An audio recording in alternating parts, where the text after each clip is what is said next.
Hugh Jackman's Wolverine is a man of few words and many growls. But how did a life of superheroics nearly kill off the actor's Broadway dreams?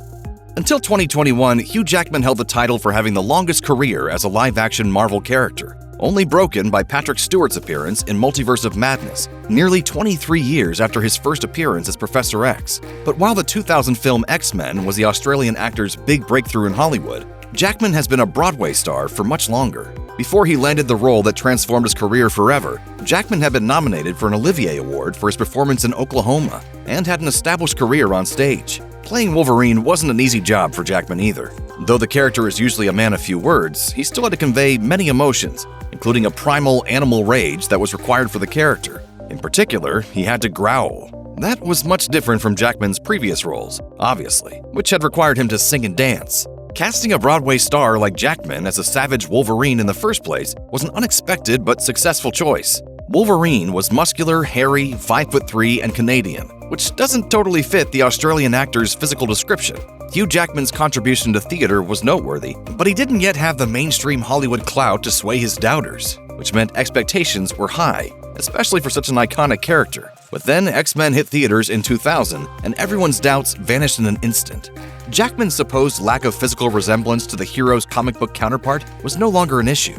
Fans were immediately convinced by how incredibly he captured the essence of the superhero, a powerful, morally gray character who didn't always make the right choices.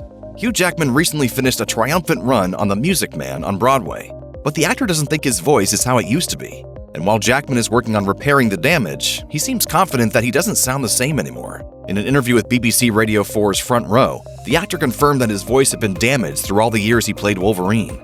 Jackman joked about how those who helped hone his award-winning voice would feel about this development, saying, "And my voice teacher at drama school would have been horrified by some of the things I did." With a great deal of training, Jackman was able to commit to his song and dance pieces in both the stage world and on the big screen. The consequences of playing Wolverine are something he now has to live with, however.